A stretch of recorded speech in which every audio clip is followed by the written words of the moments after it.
hands behind the back as you cross them and hold on to the opposite big toe in Prana Mudra with the index and middle finger.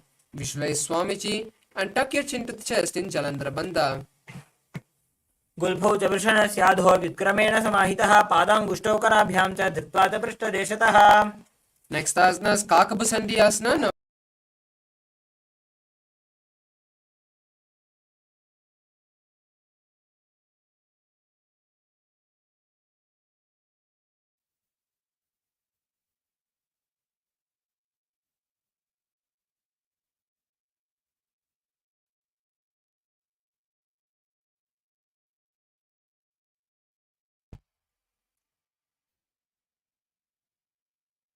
the next asana is Kakabusandi Asana. Now squat on the feet with the feet together. Wrap the legs from the inside as you try to interlace your fingers behind the back. Visualize a crow and gaze at the nose. प्रथमे वेशकौकटठाने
Now place your hands on the mat, shoulder width apart, and place the knees behind the back of the hands near the armpits. Slowly lean forward and lift the legs off the ground as you visualize Swamiji in your inner space. आसन को गुण आशी दुष्टा होई तो आची होई. The next asana is Kapali asana. This is an inverted asana, so we request all the participants with any kind of injury, like shoulder injury or any other injury, to take caution. And if you have any other ailment, make sure you consult your doctors and then perform this Kapali asana. These any of the inverted or difficult asanas where you have to strain your body, make sure you consult your doctor and then perform these inverted asanas or difficult asanas. For the rest of the participants, you can take the support of the wall to perform this asana. Now, place your hands more than the shoulder width apart and place your crown of the head on the mat, making a triangle between the hands and head. Now, bring your knees and place them on the hands as you balance and slowly straighten the legs up. Balancing, visualize Swamiji and gaze to the nose. शीशी शीशा धरती टेकी पगदो वो मिलवा ऊंचा कुकरे. The next asana is Parshamayurasana. Now come back down and come to a squatting position. Place your hands to one side as you slowly lean onto the hands. Stretch the legs to the side as you visualize a peacock and gaze at the third eye. मयूरम दंडवत कुर्यान मायूरम दंड नामकम कुर्यान मायूरम पार्श्वाभ्याम मायूर पार्श्व नामकम. The next asana is Parshamayurasana on the opposite side. Now come back to the squatting position and again place your hands on the other side of your body. Then slowly lean onto the hands as you stretch the legs to the side. Visualize a peacock and gaze at the third eye. मयूरम दंडवत कुर्यान मायूरम दंड नामकम कुर्यान मायूरम पार्श्वाभ्याम मायूर पार्श्व नामकम. The next asana is Bhairaganatha asana. Now come to a plank position and bring one leg towards the knee, placing the foot between the hands. Visualize Akasha Bhairava and gaze at the third eye. आसन को गुण बीती जाई. The next asana is Bhairaganatha asana on the opposite side.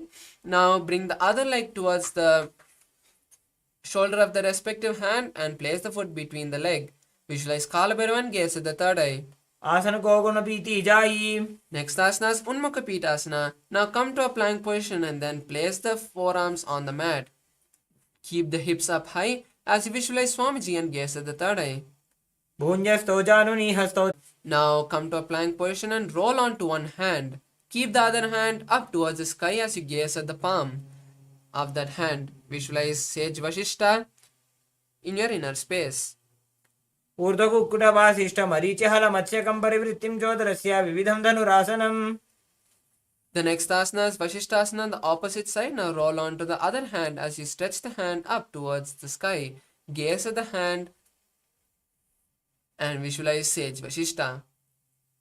ऊर्ध्वकुक्कुटवासिष्ठ मरीचिहल मत्स्यकं परिवृत्तिं चोदरस्य विविधं धनुरासनम्. The next asana is Anjani asana. Now come to a seated position with the legs stretched forward. Place the hands under the buttocks with the palms facing up. Visualize Lord Hanuman, gaze at the nose and tuck your chin to the chest in Jalandhar Bandha. Hold the new japa Mahasadaशिवोहम in your inner space.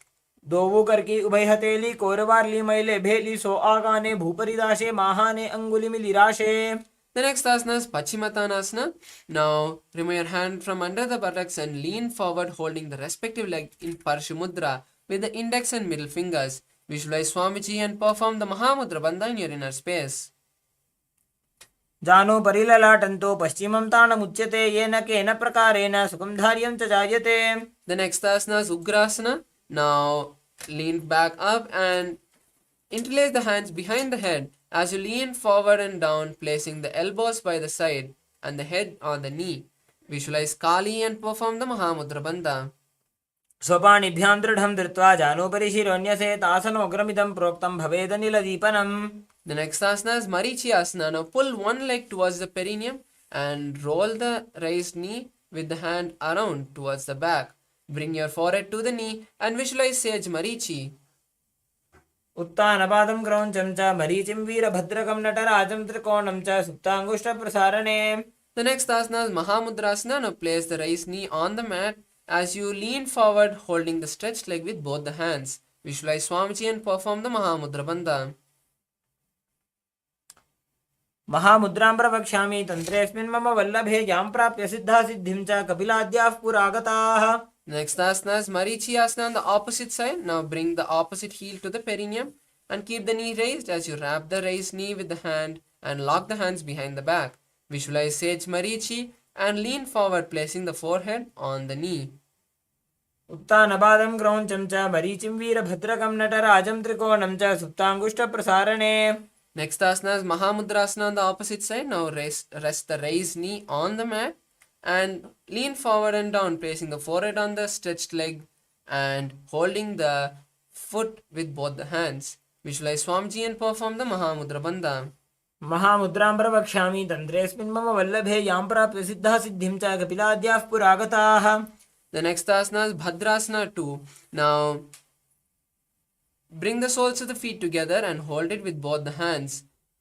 Visualize Swamiji, gaze at the third eye, and start performing the Rechaka Kumbhaka, which is exhaling completely, holding the lungs empty and inhaling again for the following asanas.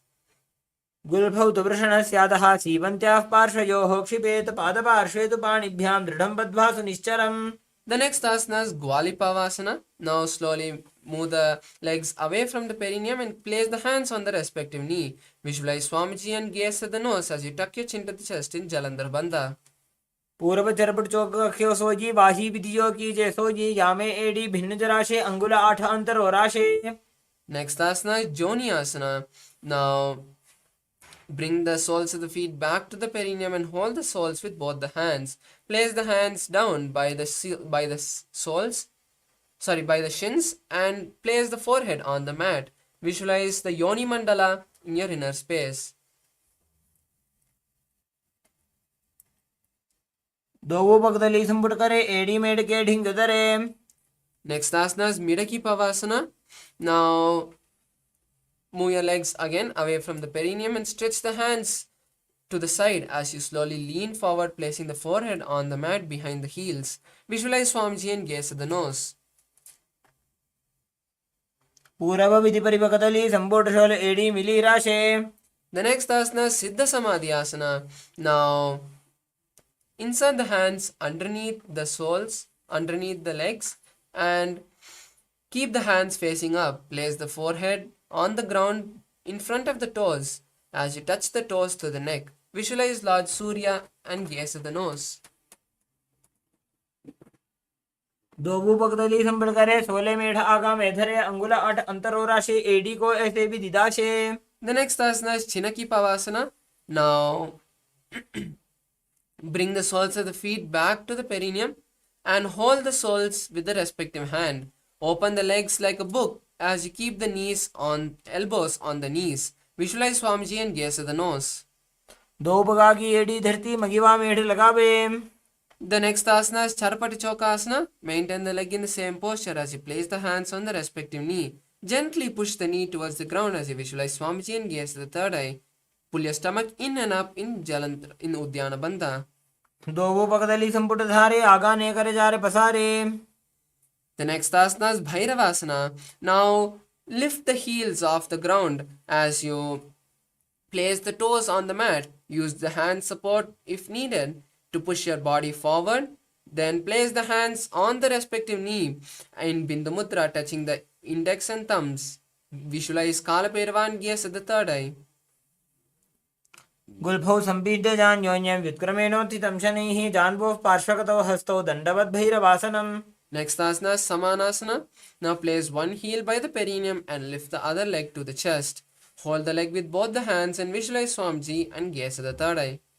समानासनमावक्ष्ये सिद्धमन्त्रादि साधनात् एकपादमुरौ दत्वा गुक्षोऽन्यलिङ्गवक्त्रके. The next asana is Apanasana. Now place the leg on the respective shoulder and stretch the other leg forward and up. Keep the hands by the side for balance and visualize Swamiji. Gaze at the third eye. केवलं पादमेकं च स्कन्धे चारोपे यत्ततः एकपादेन गगने तिष्ठेत दण्डवत् प्रभो. The next asana is Samanasana on the opposite side. Now place the opposite heel at the perineum and lift the other leg towards the chest with both hands. Visualize Swamiji and gaze at the third eye. समानासनमावक्षे सिद्धमन्त्रादि साधनात् एकपादं रोदत्वा गुह्योऽन्यलिङ्गवक्त्रके. The next asana is Apanasana. Now place the raised leg on the respective shoulder and stretch the opposite leg towards the sky. Gaze at the third eye and visualize Swamiji. केवलं पादमेकं च स्कन्धे चारोपि यत्ततः एकपादेन गगने तिष्ठेत दण्डवत् प्रभो.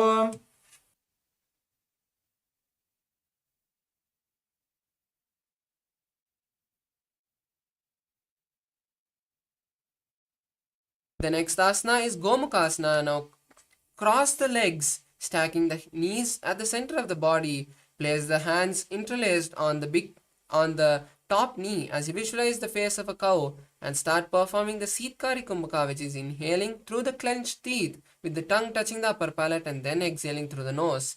Hold the new japa Om Nithyanandoham in your inner space. सव्ये दक्षिणगुल्फं तु पृष्ठपार्श्वे नियोजयेत्. The next asana is Anusuyasana. Now maintain the legs in the same posture as you hold the opposite leg in Prana Mudra with the index and middle fingers. Visualize Rishika Anusuya and gaze at the nose. दक्षिण गोड़ नीचे उठाने बापों ताके ऊपर आने. The next asana is Anusuyasana 2. Now interlace the hands behind the back in Parsha Mudra and lean forward and down, placing the nose on the ground. Visualize Rishika Anusuya. जीमना गोदा की संधि उपरिडावा गोड़ा की संधि. The next asana is Garudasana. Now place one heel by the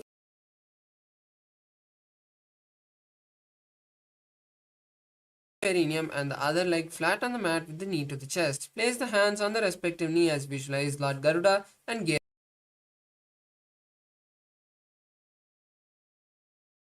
at the nose. The next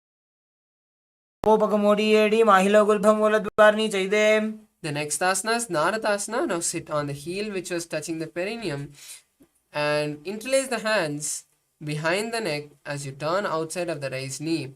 Visualize Sage Narada and gaze at the third eye. The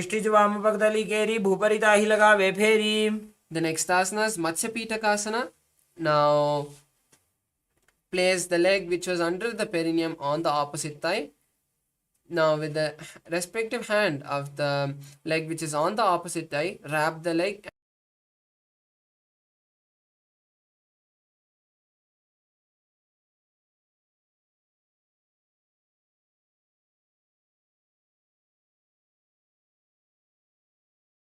Gomukasana on the opposite side. Now again stack the feet, stack the legs with the knees at the center of the body. Place the hand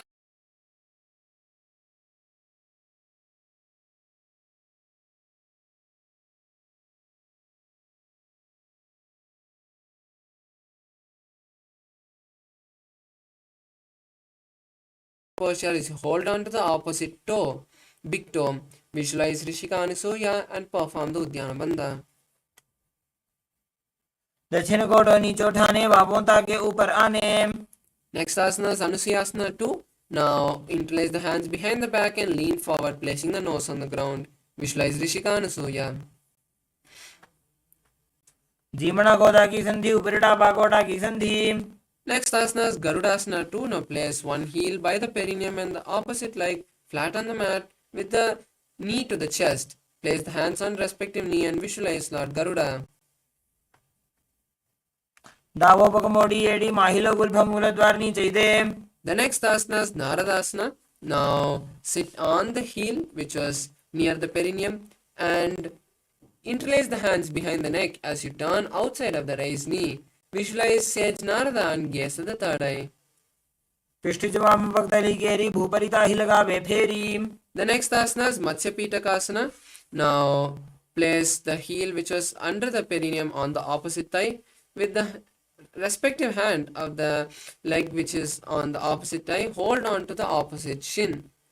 With the other hand, hold on to the respective big toe. Visualize Matsya, the fish avatar of Lord Vishnu. वामेन वामाङ्गुष्ठन्तु गृहीतं मध्य पीठकं योनि वामेन सम्पीड्य मेढादुपरि दक्षिणम्. The next asana is Matsyendrasana. Now stretch the legs forward and place one leg on the opposite thigh. Bend the leg which the opposite leg is on, and twist to the side as you place the elbow on the knee and touch the respective ear. Place the other hand behind and gaze backwards as you gaze at the third eye and visualize the sage Matsyendranatha. उदरं पश्चिमाभासं कृत्वा तिष्ठति यत्ततः नम्राङ्गं वामपादं हि दक्षजानूपरि न्यसेत्. Next asana is Kubhasana. Now stretch the hand which is touching the ear now and hold on to the leg. With the other hand, hold on to touch the respective ear. Visualize a camel and gaze at the third eye. आसन को गुण झोलो जाए. The next asana is Matsyendrasana 2. Now stretch the hand which is touching the ear back to the ground and visualize the sage Matsyendranatha as you gaze at the third eye. मत्स्येन्द्रबीजं जठरप्रदीप्तिं प्रसन्नरुक्मण्डलखण्डनास्त्रम्. The next asana is Matsyendrasana on the opposite side. Now place one foot on the opposite thigh and place the opposite foot on the ground near the opposite thigh. Twist and bring the elbow outside of the raised knee as you keep the raised arm by the neck.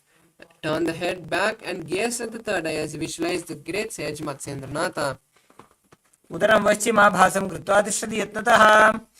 The next asana is Kubhasana. Now place the hand which was touching the ear.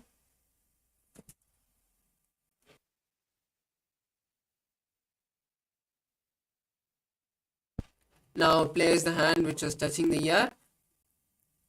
Hold the leg, opposite leg, as you lift the hand which is on the behind and touch the respective ear. Visualize the camel in your inner space.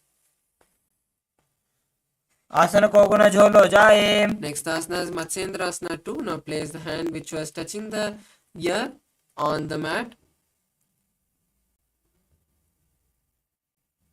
And visualize the great sage Matsyendranatha as you gaze at the third eye.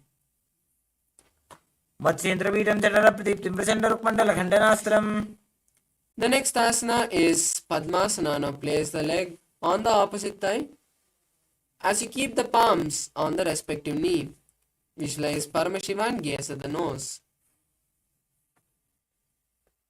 आसनं द्विधं प्रोक्तं पद्मं वज्रासनं तथा. The next asana is Padmasana 2. Now cross the hands holding on to the respective toe as you visualize the goddess Parvati and gaze at the nose. Hold the new japa Om Nithyananda Mahasadashivoham in your inner space. उत्तानो चरणो कृत्वा ऊरू संस्थो प्रयत्ततः. The next asana is Kukutasana. Now insert the hand through the gaps of the thighs and calves. Lift the body off the ground as you visualize the rooster and start performing the Saja Kumbhaka, which is inhaling, holding the breath and exhaling comfortably. पद्मासनं सुसंस्थाप्य नाड्भोरोरन्तरे करो. The next asana is Bhaddakeki asana. Now from Padmasana, raise onto the knees and place the palms on the ground with the fingers pointing back. Now slowly lean forward as you place the navel on the elbows. Lift the legs off the ground as you balance on the hand. Visualize Swamiji. धरामोष्टभ्यकरद्वयेन तत्कोर्परि स्थापितानाभिपार्श्वः. The next asana is Mayurasana. Now come to a kneeling position and then again lean forward, placing the navel on the elbow. Slowly lift the legs off the ground as you visualize yourself as a peacock. अथ पक्षे Mahadev मयूरासनमुत्तमम्. The next asana is Makarasana. Now lie down on the ground on the stomach as you interlace the hands behind the back. Open the legs wide apart with the toes pointing sideways. Visualize a crocodile. अध्यासशेते हृदयं निधाय भूमौ च पादौ च प्रसार्यमानो. The next asana is Shalabhasana. Now place the hands by your side and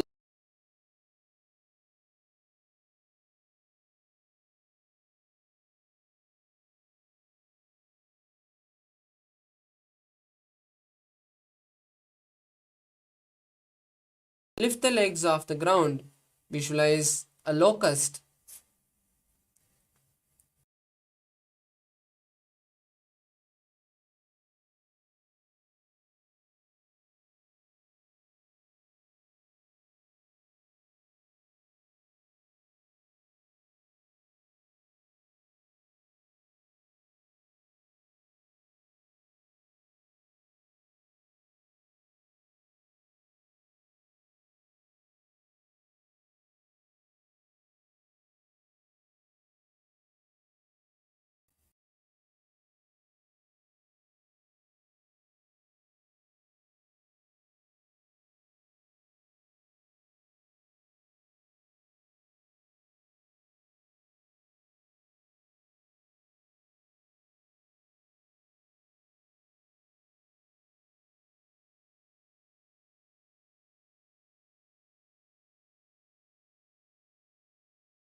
Now, slowly come back to your body.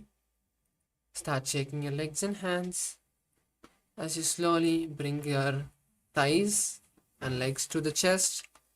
Wrap your chest and rock from side to side. Make some momentum and then roll up. Come to a comfortable seated position. You have beautifully finished the first 108 asanas. Now let's start with the next asana, which is the Yathashanishtasana. Now be in a comfortable seated position. As you place your hands on the knees in Bindu Mudra,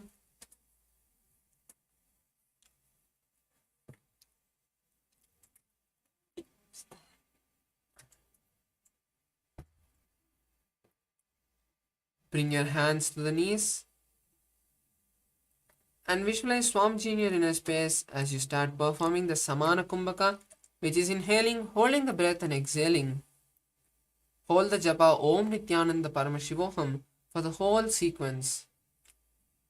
पर्यङ्कं तत्समाख्यातं यत संस्थं यथा स्थितिः. The next asana is Samasana. Now sit in a cross-legged position with your hands in Bindu Mudra. Visualize Swamiji in your inner space. इदानीं गर्भिणीनां योगाभ्यासो यथा लघुसुखप्रसवलाभाय प्रोच्यते प्राक्तनेपथि. The next asana is Muktasana. Now sit with one leg on the thigh and the other leg under the opposite thigh. Keep your palms on the respective knees as you visualize Swamiji and continue to perform the Samana Kumbhaka, gaze at the third eye in Shambhavi Mudra. निपीड्य सीविनीं सूक्ष्मां दक्षिणेतरगुल्फतः. The next asana is Siddhasana. Now maintain the same position of your legs and hands as you just switch the gaze to the third eye. Visualize Swamiji in your inner space. ऋजुकाय समासीन सिद्धासनमुदीरितम्. The next asana is Siddhyasana. Now continue to maintain the same position as you gaze at the floor. Tuck your chin and perform the Mahamudra Bandha as you visualize Swamiji in your inner space. वामपादके इडीजानो सीवनिमदिदासुकोठानो. The next asana is Rudrasana. Now roll your hands back up, placing the back of the palms on the knees. Touch your index and thumbs in Bindu Mudra. Gaze at the third eye and visualize Lord Rudra. वामचरणपरिदक्षिणराखे एकजुगतीये सेविदिदाखे. The next asana is Santadhunasana. Now continue to keep the body in the same position as you switch the gaze to the nose and visualize yourself as the embodiment of unshakable nature. आसन की गुणमन की चलता मीटे. Next asana is Siddhasana 2. Now bring your hands and cup them over each other in Samputa Mudra, making the palms like a lotus as you visualize Swamiji in your inner space. ऋजुकाय समासीन सिद्धासनमुदीरितं प्रसार्य भुविपादौ तु दोर्भ्यामङ्गुष्ठमादरात्. The next asana is Bandha Yoniyasana. Now keep the legs in the same position as you visualize you are the womb of creation. Now lock your senses in Shanmukhi Mudra by closing the mouth with the ring and little finger, closing the nose with the middle finger, closing the eyes with the index finger and the thumbs with the to the ear. यत्र मध्ये महादेव बन्धयोन्यासने शृणु. Next asana is Virasana. Now place the hands back on the knee as you keep them in Bindu Mudra, touching the index and middle. Visualize your the space of bravery. एकं पादमथैकस्मिन् विन्यस्योरुणि संस्थितः. The next asana is Valmikasana. Now continue to keep the legs and hands in the same posture as you switch the gaze to the third eye and visualize the great sage Valmiki. दावापगी पगतली पुनि AD है जोय. The next asana is Joni Mudrasana. Now keep the hands on the respective knee with the palms on the respective knee. Gaze at the nose and visualize the Yoni Mandala as projected on the screen. वामपादकी पगतली जाहि माहिली core. The next asana is Yoni Asana. Continue to keep the body and the hands in the same posture. As you switch the gaze to the third eye, continue to visualize the Yoni Mandala.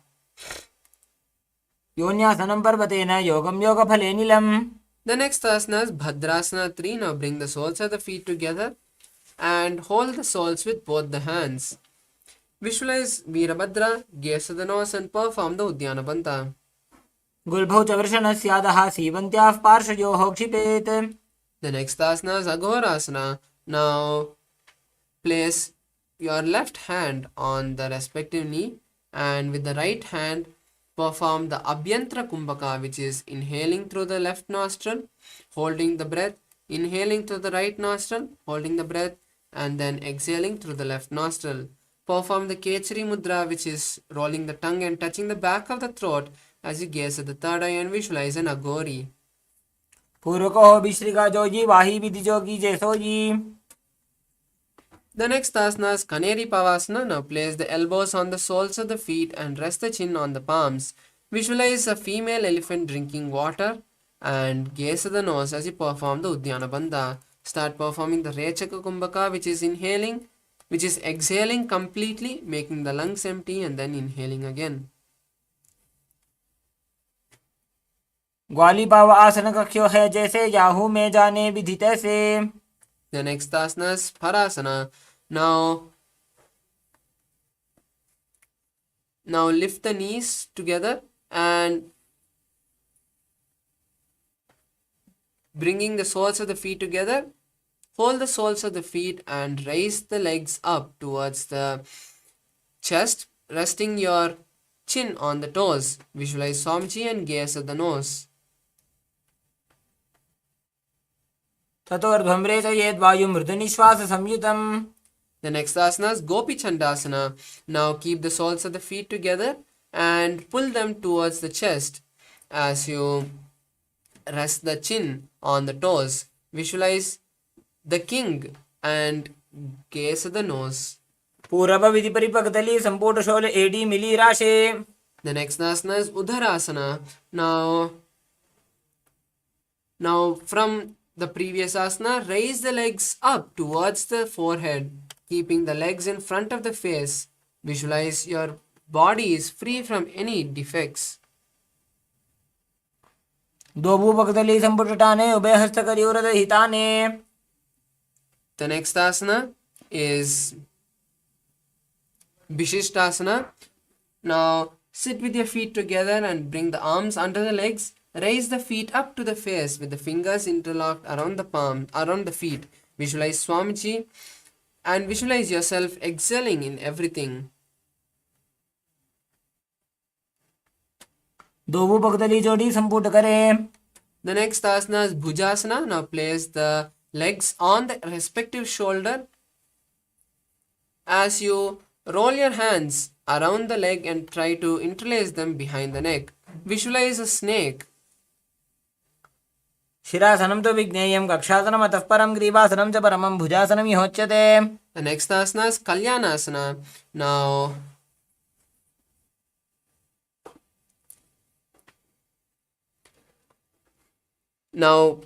keep the legs on top of the respective shoulders as you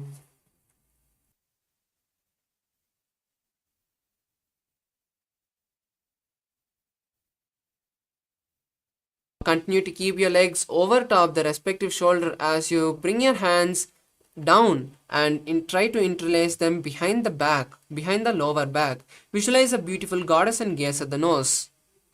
दो हाथ पगों बीच आने तिनको कोड़ा नीचे ठाने. The next asana is Sankatasana. Now place one heel under the perineum and sit on the heel and raise the other leg, crossing it over the leg which you are sitting on. Place the heel of the leg by the side of the hip as you keep the hands on opposite knees. Visualize a swan and start performing the Ujjayi Kumbhaka, which is inhaling and exhaling, making an ocean-like sound. वामपादं चितेर्मूलं सन्न्यस्य धरणीतले. The next asana is Dhenukasana. Now slide the heel which is under the perineum to the opposite side and keep your hands on the top knee. Visualize the cow and perform the Udyana Bandha. अनुशाकीनगरपञ्चडं वृषीलिन्दकल्यं knee. The next asana is Machandrasana. Now place one leg on the opposite thigh and place the other leg on the opposite knee.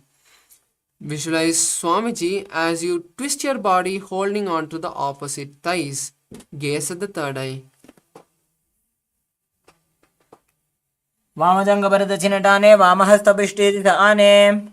The next asana is Machandrasana 2. Now hold on to the opposite leg and lean forward and down, placing the forehead on the mat. Visualize Swamiji in your inner space. प्रथमजी मनोचरणजोजी वामजङ्गपरिराखेसोजी. Next asana is Guru Asana. Now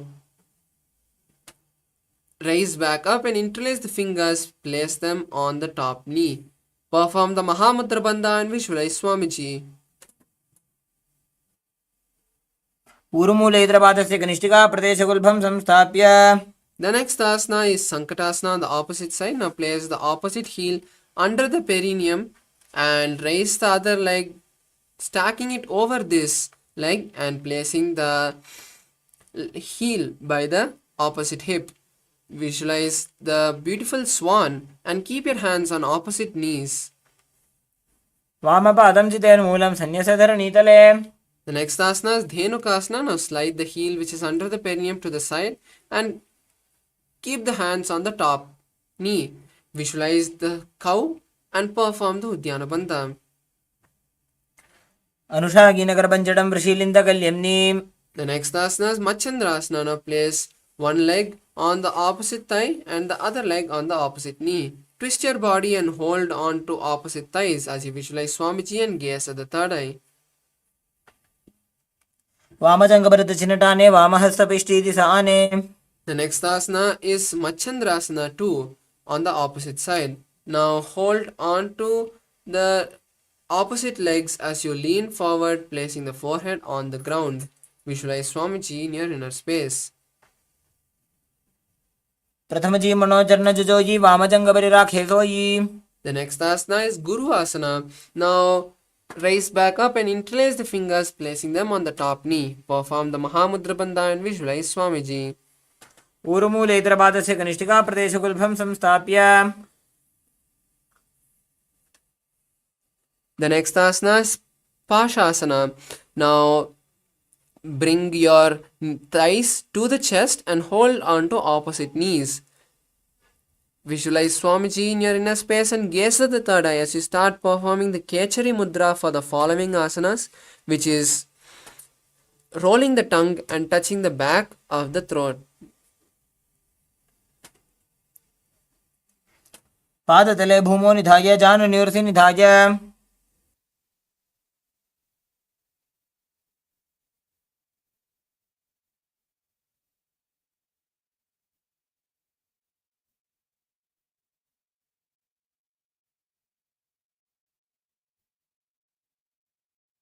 Next asana is Bodhashokasana.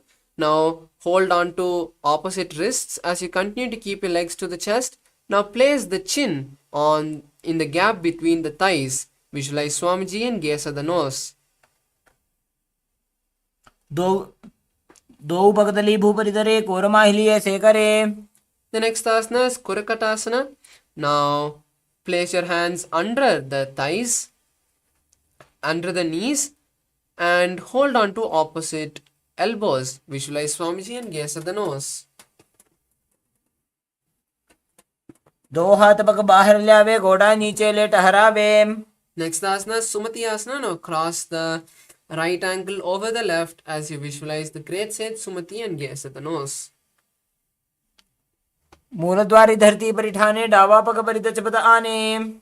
The next asana is Dandasana. Now release the legs and stretch them forward as you interlace the fingers and stretch them up, keeping the elbows straight and the palms outwards.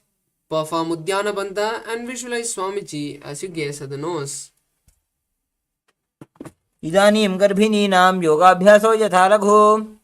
The next asana is Arambhasana. Now lean forward and down, placing the forehead on the knees. Hold the respective leg in Prana Mudra with the index and middle finger. Visualize Swamiji in your inner space and perform the Nadi Shodhana Kumbhaka, which is inhaling, visualizing the prana travel from the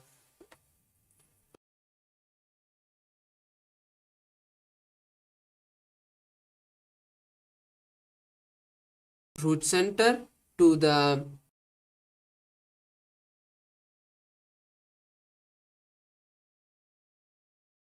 crown, and visualize Swamiji in your inner space.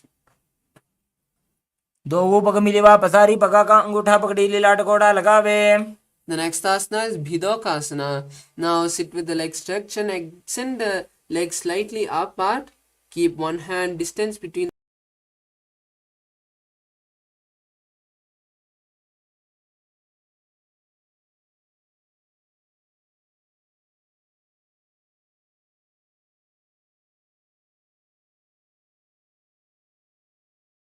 both the legs out with the heels together. Place the chin on the heels and insert the hands below the legs, keeping the palms facing up. Gaze at the nose and visualize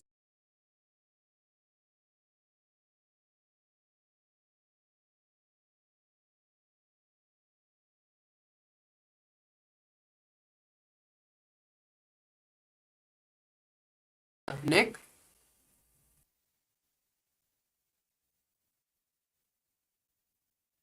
Place the leg behind the neck and lean forward, placing the forehead on the knee.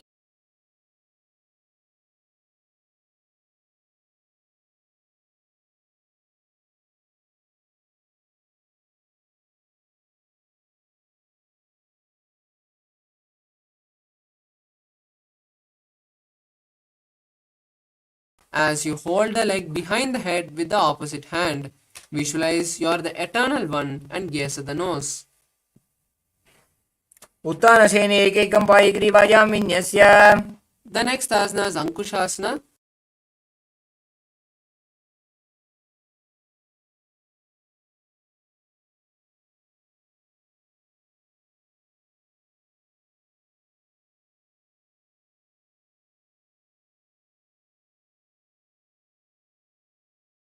ग्रीवायां कुर्वन्.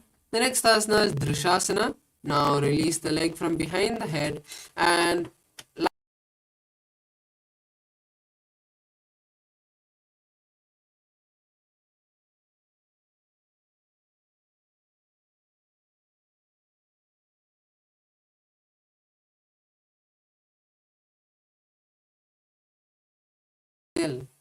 उत्तानसेनं जानुनी हृदयवष्टम्भ.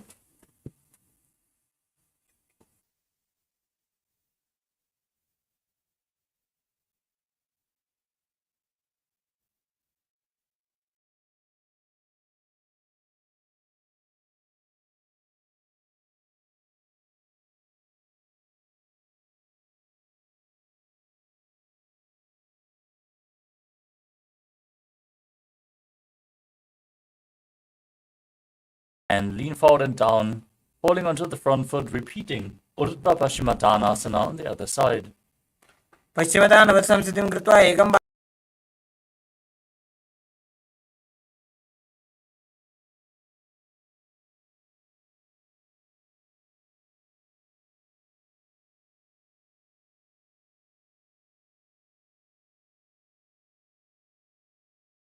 Repeat Ankushasana on the other side. उत्तानशीत एकैकं पादं ग्रीवायां कुर्वन् इतरहस्तं कर्णमूले स्थापयेत्.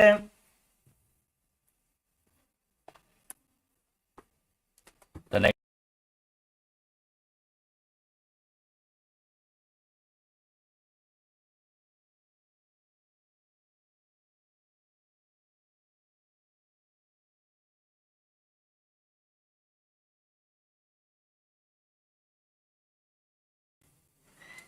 Next up is Atmadhammasana.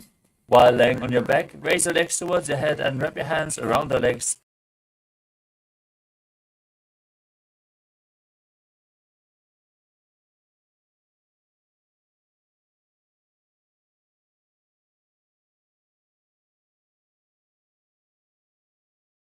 Next up is Kochikasana. As you lay on your back, extend your arms out to the side. at shoulder level and pull your knees towards your chest with the soles facing upwards.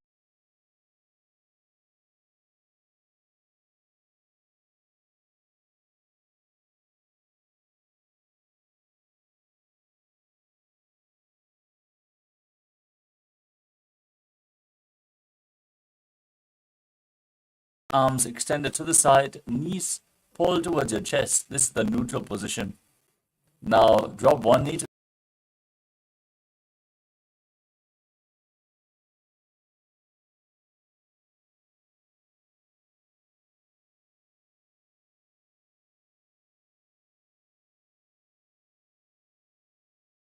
extended. 1, 2, and 3. Extending the legs out to the side and gazing away from the feet as you visualize Swami.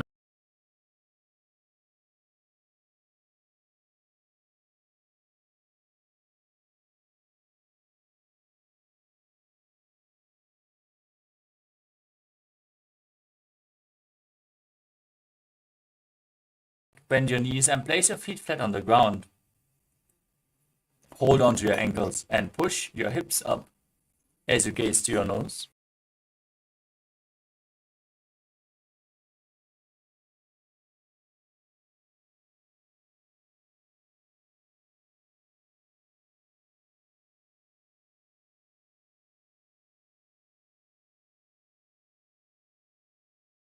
Top of your shoulders, fingers pointing towards your feet, and push your entire body off the mat.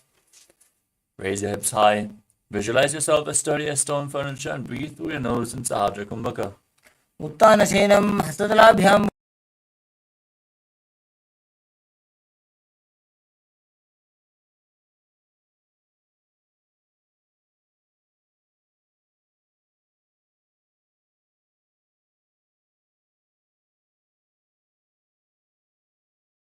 Visualize yourself as a dog, playfully rolling around on its back. शवच्छरीरं संस्थाप्य जानुनी सम्मील्य नाभो वा निजा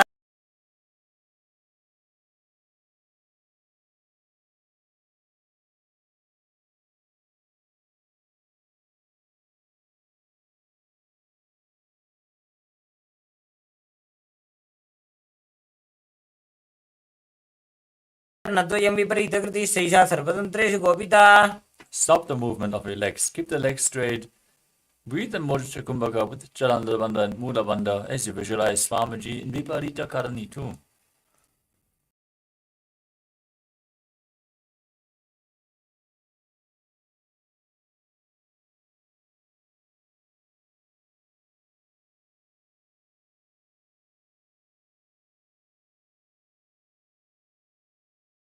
Flat on the mat behind you, visualizing yourself as a plow in Langalasana. नरकासने स्थित्वा नासिकाप्रदेशे भूमौ पाद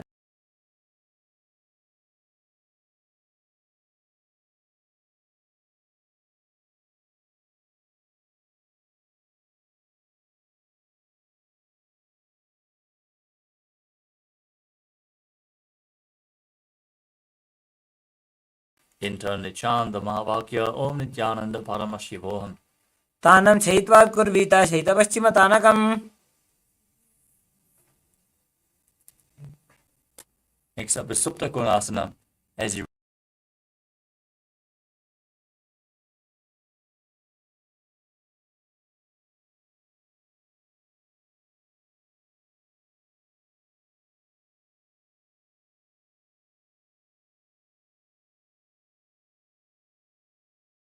you roll onto your back, keep your arms and legs straight and visualize yourself as a chakra, a wheel in Chakrasana. पूर्वतान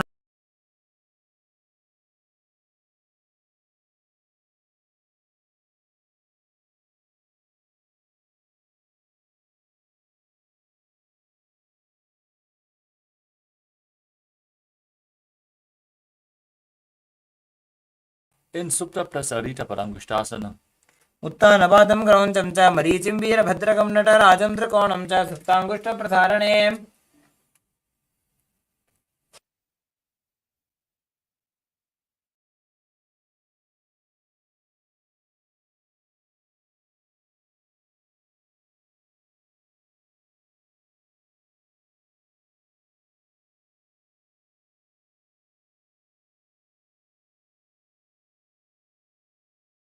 the legs back together and keep them straight and keep the legs towards the sky. Visualize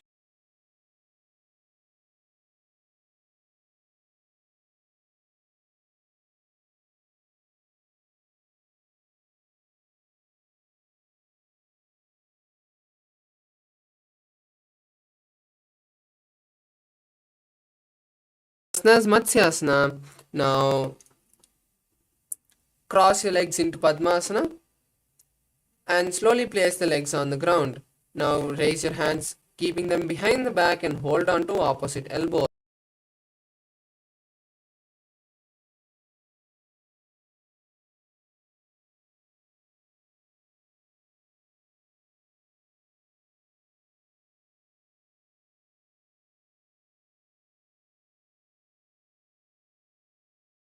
Palm. Visualize Lord Rama and gaze at the nose. प्रथम करे पद्मासन आछे सूधो सोबे भूपरि पाछे. The next asana, Sarvangasana. Now place the hands under the hips and lift the legs up.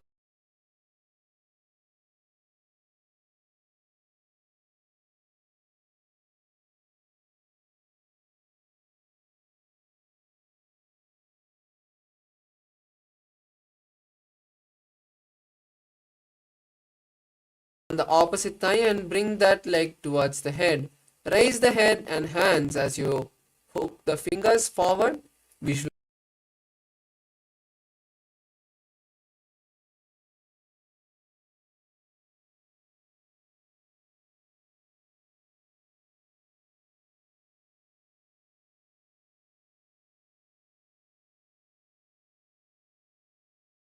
of the legs and lift the head and hands forward. Visualize a scorpion and gaze at the third eye. प्रथमशेन सूधो शीर्षकेशिकी सन्ति सुदाखे. The next asana is Vrishabhadakshepasana. Now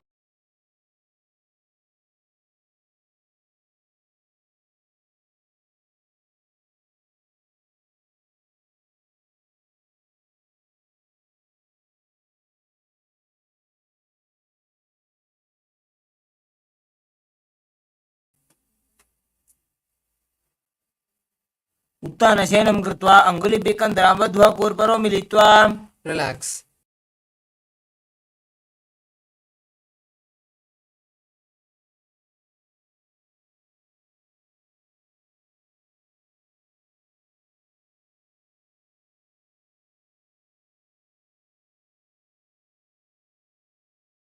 कृत्वा जानुद्वयं पर्यायेन कर्णयोः संस्पृशेत्. The next asana is Vrikasana. Now as you lie down, lift the feet and bring them, place the feet flat on the ground.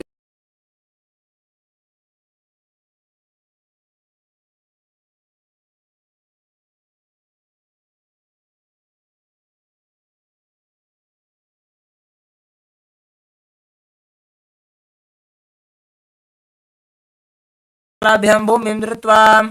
The next asana is Lutasana. Now sit down and then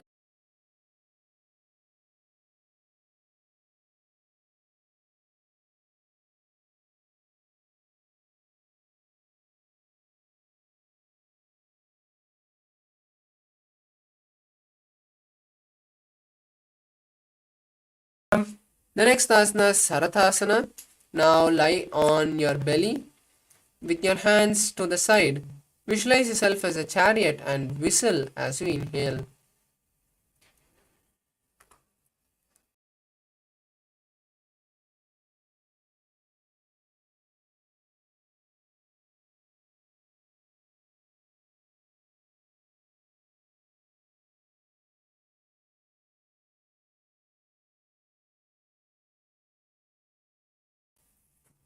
हस्तद्वयं बद्ध्वा तन्मध्ये चरणद्वयम् उड्डानैव बहिरानीय. The next asana is Jatyasana.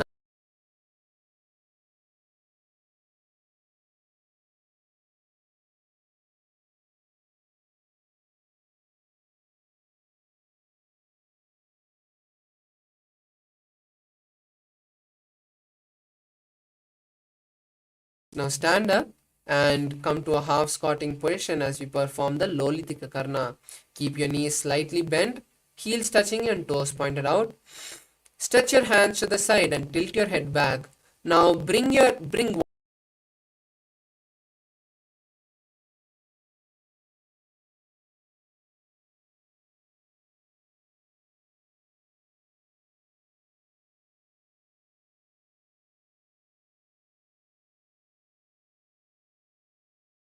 Sarpasana. Now stand tall, and if you have a rope, you can tie your feet. Otherwise, just stand tall with the hands by the side.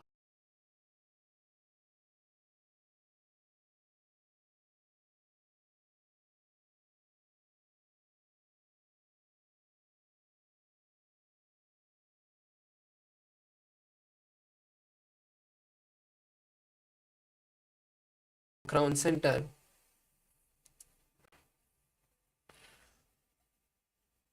अथ सर्पासनं वक्षे वायुपाणाय केवलं शरीरं दण्डवत् तिष्ठेत् रज्जुबन्धस्तु पादयोः. Next asana is Ushtrasana.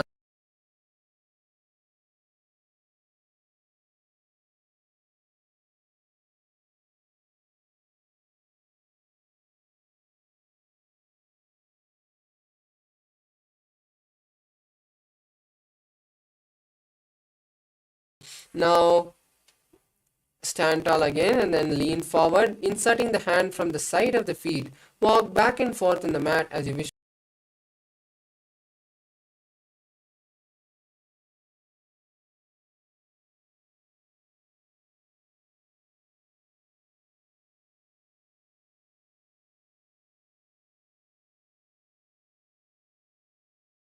Visualize a bird diving.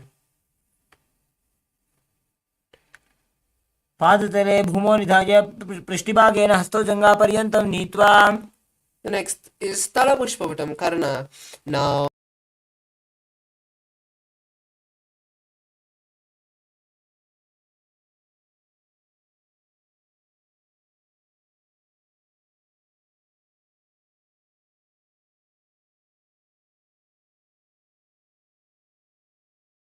bring the waist and shoulder of the respective heel. Visualize you're holding and offering a bouquet of flowers to Paramashiva. The next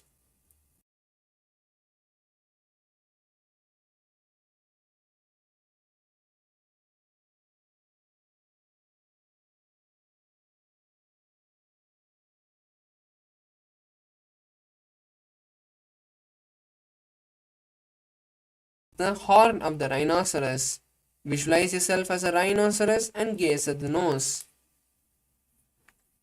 नुजसरतमासनं कृत्वा पादतलाभ्यां भूमिं धृत्वा. Next,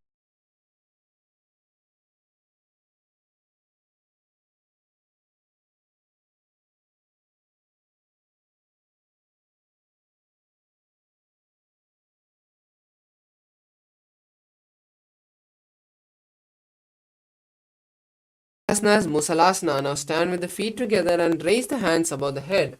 Jump again and again as you visualize a mace. सरलं स्थित्वा ऊर्ध्वं बाहुं नयेत् वारं वारं उण्डालं कृत्वा.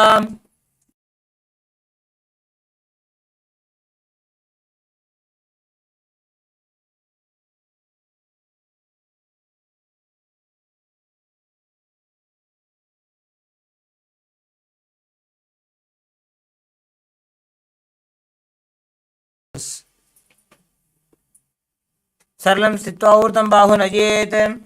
The next is Parshvajanu Karana. Now come to a half squat.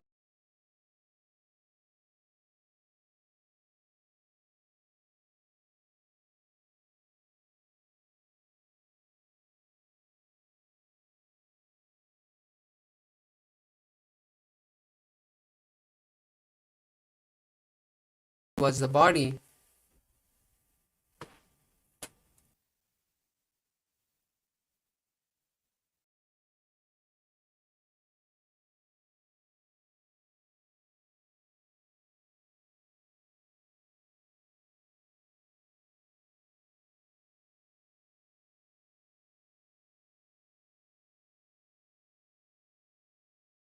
Stretched legs straight. Visualize Paramashiva dancing.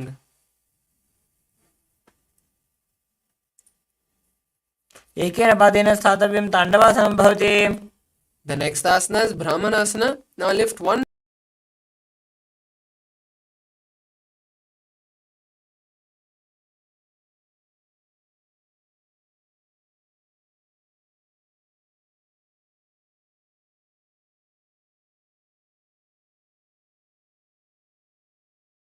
tap the other leg as you place the leg by the calf of the standing leg and simultaneously wrap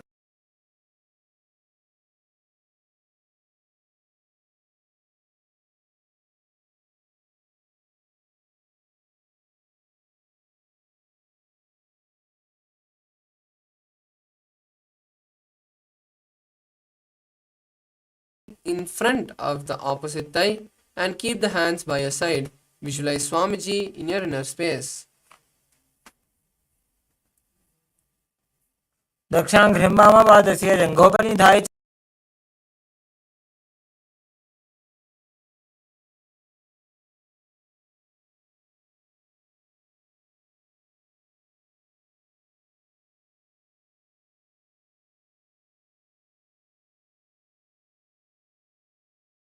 Quickly rotate your body on the standing leg as you visualize the North Pole star. एकेन हस्तेन दण्डरूपस्य एकस्य पादस्य अग्रं धृत्वा The next asana is Trivikramasana.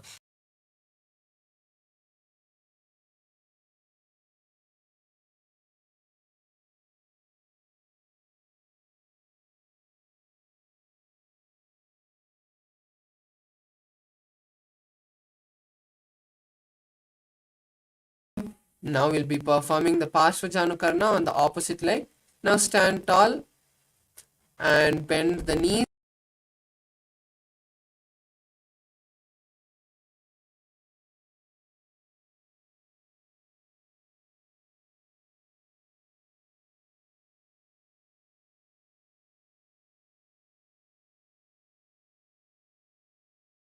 Savasana on the opposite side. Now stretch the opposite leg forward as you sit down and stand up. Visualize Paramashiva dancing.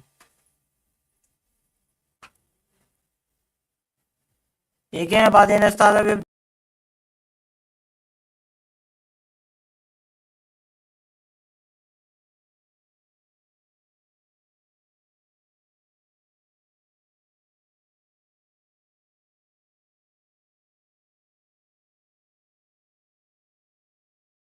ब्राह्मणासनमावक्ष्य यत्कृत्वा ब्राह्मणो भवेत्. The next asana is Garudasana. Now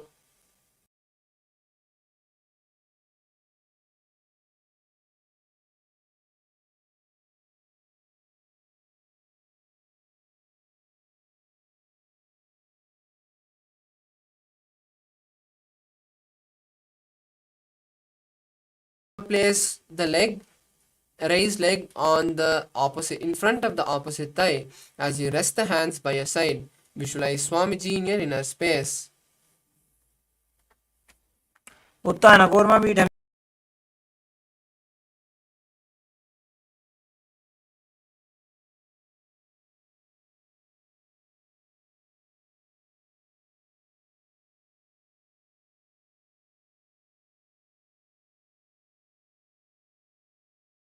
हस्तेन दण्डरूपस्य एकस्य पादस्य अग्रं धृत्वा The next asana is Trivikramasana on the opposite leg. Now place the opposite leg behind the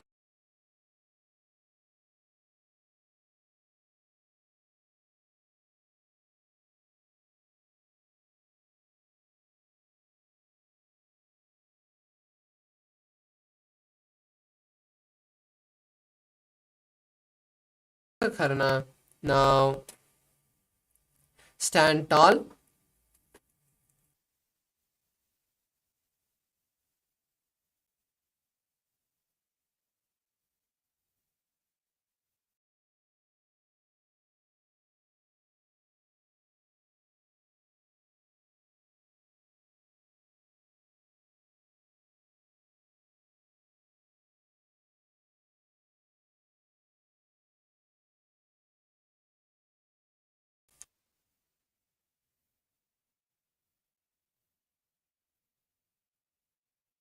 The next asana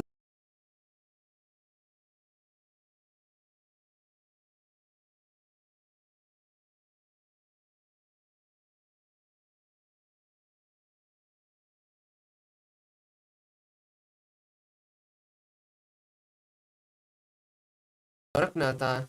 As you start performing the Jiva Chala Kumbhaka, which is inhaling, visualizing the prana traveling all over your body and then exhaling. प्रथमहि बोहोये बाहुरी नीचो पुनिहोवे. The next asana is Kanchi Asana.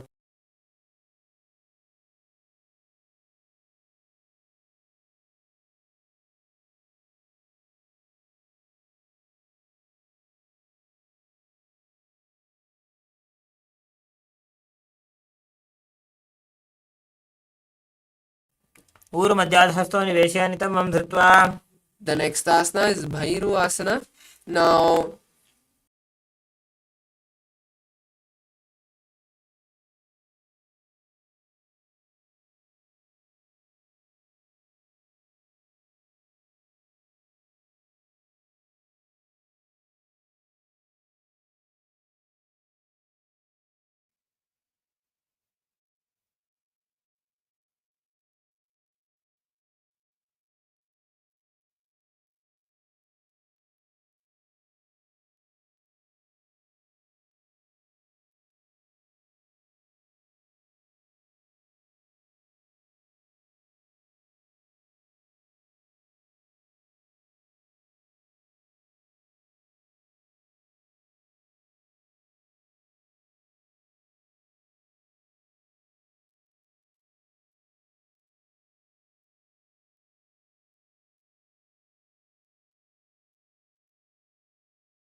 Nose, visualize yourself as Mahavishnu's avatara, Varaha avatara. पागतली की माहिली कोरमिलाई फनापानी ukadabai se. The next is the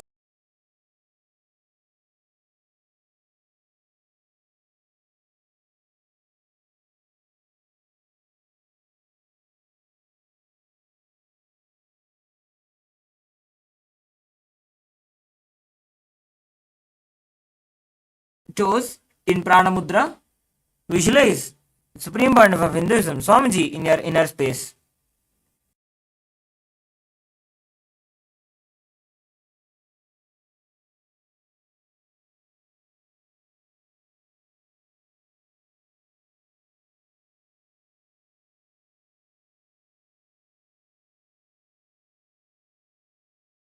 Arms and eyes gazing forward and down. Perform the Mula Bandha. Visualize yourself as a crow. Hastabhyam avanimavashtabhyam.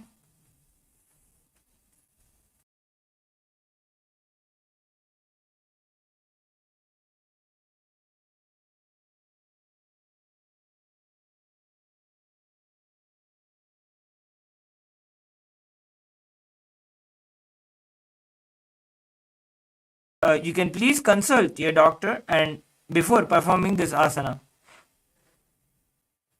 Moving ahead.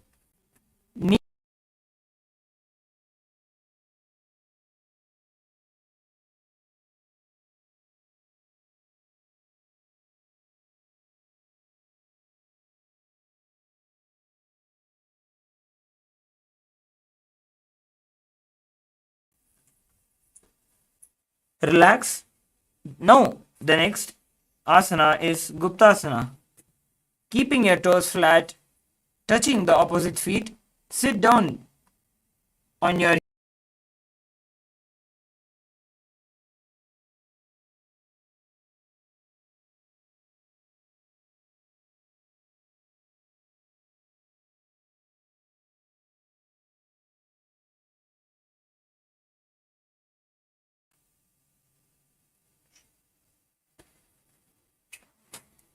The next will be performing the Vrikshasana.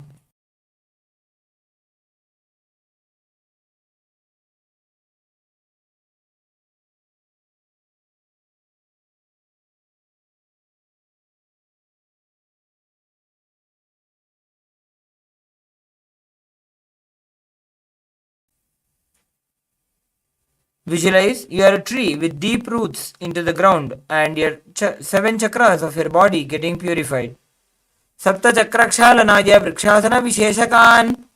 Maintaining the same posture.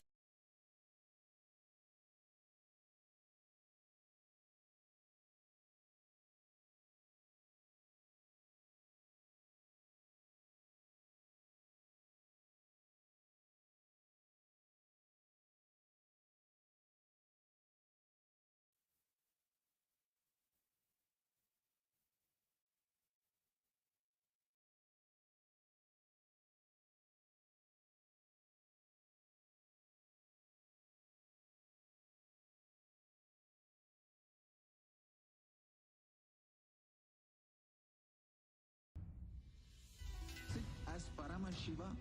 Inhale and exhale deeply with 25 heads and 75 eyes and 50 hands. Visualize, meditate, connect with him. He is a living, alive being. Drop your form into his form and dissolve. Remember, you are a Sarupya Mukta, means your form is dissolved into his form. All my disciples, now I am initiating Salokya Mukti, Samipya Mukti, Sarupya Mukti, Sayujya Mukti. Om Nithyananda Paramashivoham. Om Nithyananda Paramashivoham. Om Nithyananda Paramashivoham. Om Nithyananda Paramashivoham. Om Nithyananda Paramashivoham. Om Nithyananda Paramashivoham. Om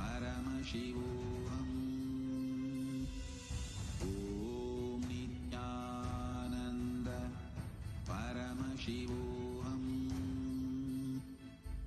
Om Nithyananda Paramashivoham. Om Nithyananda Paramashivoham. Om Nithyananda Paramashivoham. Om Nithyananda Paramashivoham.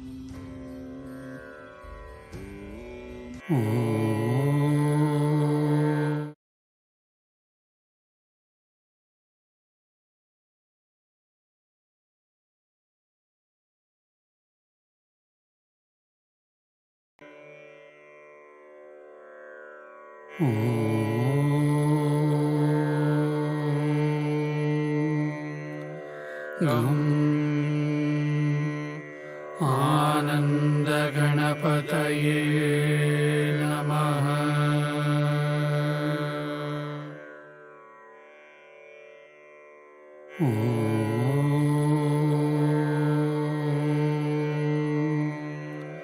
गम् आनन्दगणपतये नमः।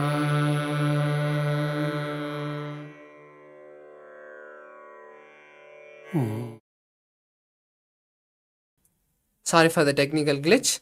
Let us now continue with the Dvitiya Vinyasa Krama with the next asana, Matsyasana. Now place your hands shoulder width apart on the mat and come to a plank position as you lean forward, as you lean down and come back up again and again. Visualize a fish in your inner space. Nityam Shayanam Kurupara Parshvabhagaya Murtagritya. The next asana is Sarpasana. Now lie on the belly and hold your hips as you lift the chest up and move from side to side. Visualize a snake in your inner space. Nityam Shayanam Kurparabhyam Bhumimostabhya The next asana is Niralambhanasana. Now place your elbows on the mat and rest your chin on the palms. Visualize feeling self-supported. कराभ्यां पङ्कजं कृत्वा तिष्ठेत् कुर्परया सुधीः. Next asana is Chatrasana. Now place your hands on the mat in front and lift your upper body, bending your back and lift your legs simultaneously, trying to touch the head to the legs. Visualize yourself as an umbrella. अर्ध्यासनं स्थित्वा हस्ततलाभ्यां भूमिं वष्टभ्य. The next asana is Vajrasana.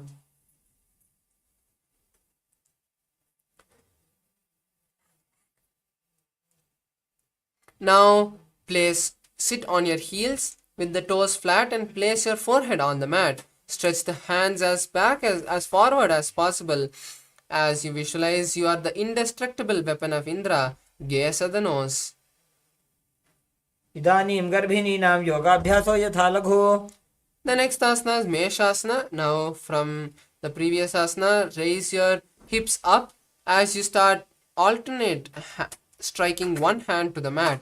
Visualize yourself as a powerful ram.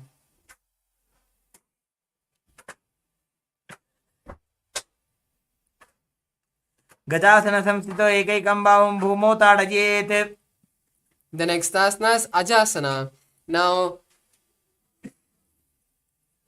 place your hands on the mat and kick your legs up into a handstand. Then slowly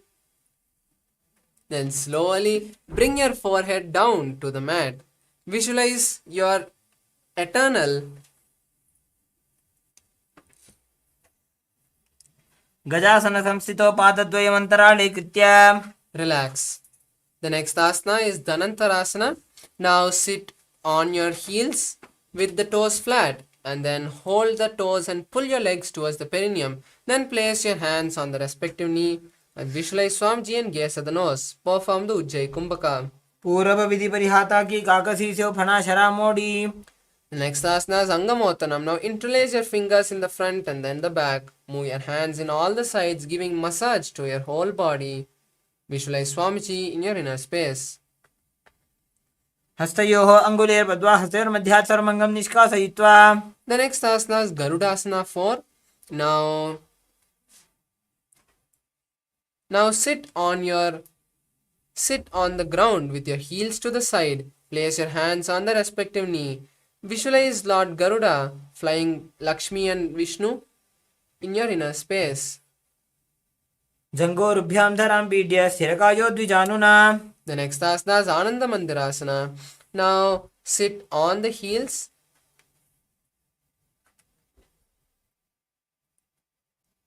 As you place your hand under the ankles, visualize you are residing in a blissful temple and gaze at the third eye. अथ पक्षे वीरनाथ आनन्दमन्दिरासनम्. The next asana is Mandukasana. Now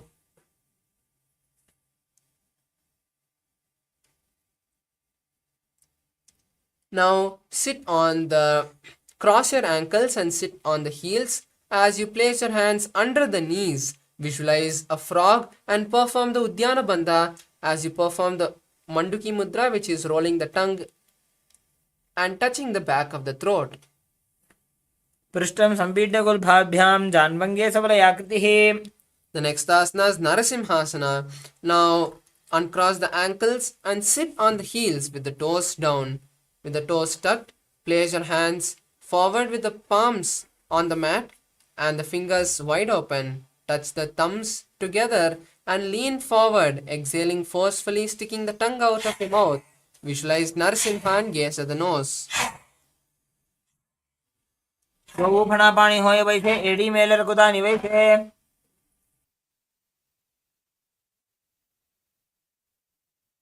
Next asana is Bhishrikasana. Now continue to sit on the heels with the toes tucked.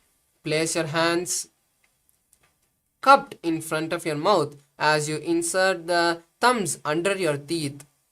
Visualize Durga and gaze at the nose as you perform the Bhishrika Pranayama, which is inhaling through the left nostril and exhaling through the mouth. दो फणा पानी होए वैसे एडी Mailer गुदानी वैसे.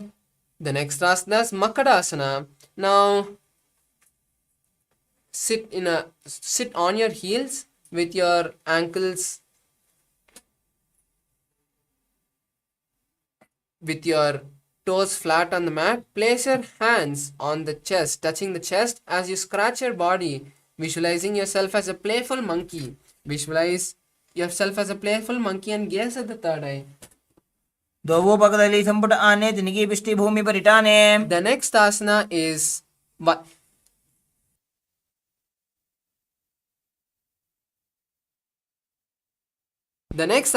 Vajrashankarasana. Now sit on your heels with the soles of the feet together. Raise your knees off the ground and cross your hands behind the back, holding on to opposite elbows. Visualize a diamond and gaze at the nose. प्रथम पना पानी होए वैसे दोवो AD गुदानी वैसे. The next asana is Khanjanasana. Now cross the ankles and sit on the heels. Place the hands by the side of your body. Perform the Uddiyana Bandha and visualize your body having perfect health. Gaze at the nose. खञ्जनासन महापक्षे यत्कृत्वा सुस्थिरो भवेत्. Next asana is Kurmasana. Now continue to keep the ankles crossed as you place the hands on the respective knee. Visualize a tortoise and gaze at the nose. गुल्भौ च वृषणस्याधो व्युत्क्रमेण समाहितौ. The next asana is Yogasana. Now continue to keep the body in the same posture as you visualize Swamiji and gaze at the nose. गुदं नियम्य गुल्फाभ्यां व्युत्क्रमेण समाहितः. The next asana is Vijogasana. Now raise onto the knees and come to a kneeling position with the toes tucked. Cross your ankles as you bring the foot next to the opposite knee. Hold the opposite leg ankle by placing your fingers inside and the thumbs out. Visualize Swamiji and gaze at the nose. घोड़ा वामो उबो होई घोड़ा आड़ा राखे दोई. The next asana is Ushtrasana. Now uncross the ankles as you continue to be in the kneeling posture. Bend back and hold on to the ankles as you push the hips forward and tilt the head back. Visualize a camel in your inner space. मेरुदण्डग्रन्थि दाढ्या संविवादयिषु पुमान्. The next asana is Jatyasana. Now sit between your heels and bring your forearms to the ground and touch your head to the ground. Visualize a blooming lotus and gaze at the nose. दो AD संपुट करे 16 मूलद्वारी तरि धरे. The next asana is Viratasana. Now place your back on the mat and then get up. Do this again and again. You can use your hands for support if needed. Visualize yourself being completely healed and gaze at the nose. जंगा पृष्ठभूमो निधाज्य जंगोत्रयोः ऊरुनि संस्थाप्य. The next asana is Kapotasana. Now from Viratasana, raise the hips higher and bring the forearms on the mat. Hold the back of the heel and bring the head between the feet. Visualize a beautiful dove. मेरुदण्डग्रन्थि दाढ्या संविवादयिषु पुमान्. Next asana is Varasana. Now come to a kneeling position with the toes tucked and the feet together. Hold the opposite elbow and visualize receiving a boon from Paramashiva. Gaze to the nose. दानुनि भूमौ संस्थाप्य हस्ताभ्यां बाहु परस्परं धृत्वा. Next asana is Varahasana 2. Now from this kneeling position, sit on your heels with the toes tucked. Place your forehead on the mat and hold the head with both the hands. Visualize Varaha, the boar avatar of Lord Vishnu. सूर्यं चन्द्रं भेदनानि आसनानि निकथ्यते. Next asana is Mundasana. Now this is an inverted asana, so you can take the support of the wall if needed. Now place your forearms on the ground, shoulder width apart, and interlace the fingers. Then place the crown of the head between the interlaced fingers and kick the legs up, coming into a headstand. Visualize yourself as a lobed tree and gaze at the nose. अधो मुंडासनं वक्ष्ये सर्वेषां प्राणिनां सुखम्. The next asana is Andhasana. Now sit on your heels with the toes flat. Place your head between your knees and cover your ears. Visualize Swamiji and gaze at the nose. प्रथम पगदली समटहरावे कोरमाहिली उभे मिलावे. Next asana is Viparita Shalabhasana. Now lie on your stomach and stretch your hands forward. Simultaneously lift the legs, hands and chest off the ground as you visualize a locust. शलभासन भेदाश्च नटभेरुण्ड नामके गण्डभेरुण्ड सहिते शीर्षदण्डासनं तथा. Next asana is Kapalasana. Now bring the hands to the side of the body with the palms facing down. Lift the legs alone off the ground as you visualize a skull. कपालं भूमो निधाय ऊर्ध्वं पादो नजेत्. The next asana is Akasha Bhairava. Now continue to keep your hands by the side of your body as you kick the legs up, bringing the legs to the front, to the side of the head from behind. Visualize a beautiful dove. उष्ट्रासने स्थित्वा चरणौ भूमेरुत्थाप्य. Next asana is Chatakasana. Now sit on your heels with your toes flat. Place your forehands on the mat as you visualize a sparrow. कूर्परपर्यन्तौ हस्तौ धरामोष्टभ्य. Next asana is Vrishikasana. Now continue to keep your elbows and palms on the ground as you lift the knees up and kick your legs. Slowly bend the legs and bring the legs from the back, touching your head. Visualize a scorpion and perform the Saja Kumbhaka. विच्छेव पुच्छप्रतिमां कृपाश्रीं धृत्वा स्वशीर्षे चिबुकं विधार्यकौ. The next asana is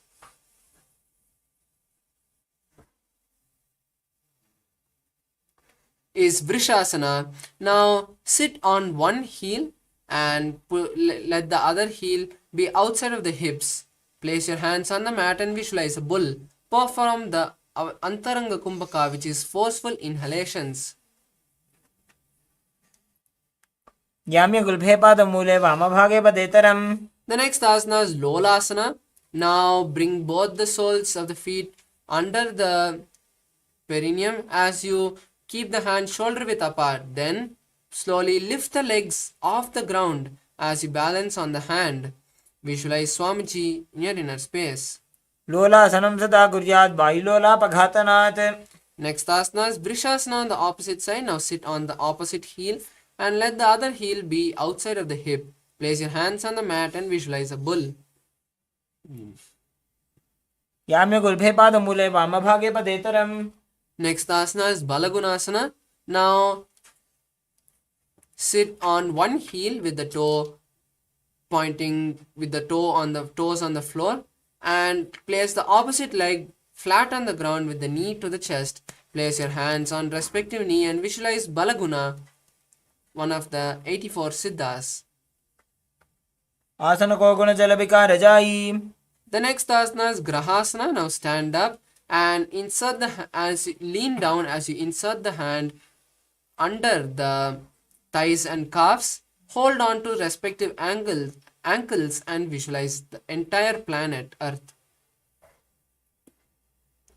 पादतले भूमौ संस्थाप्य जानुमध्ये कुर्परो स्थाप्य. The next is Balagunasana on the opposite side. Now sit on the opposite heel with the toes tucked. Keep the other foot flat with the knee to the chest. Visualize Balaguna, one of the 84 Siddhas. आसन को गुण जल विकार जाई. Next is Utkatasana. Now come to a squatting position and sit on both the heels. Place the palms on the knees. Balance here as you visualize Swamiji. युजास्पिजोस्त्रियत ऊर्वजानु यत्रासने बादतलद्वयो परि. Next is Vajrasangarasana 2. Now bring the soles of the feet together and sit on the heels. Lift the knees off the ground and hold the hands behind the back. Visualize Swamiji in your inner space. प्रथम पना पाणी होए जैसे दो वो एड़ी गुदानी वैसे. The next is Anilasana. Now come to a squatting position with the feet apart. Place the feet on the palms with the palms facing down. Visualize you have the ability to live by breathing air alone.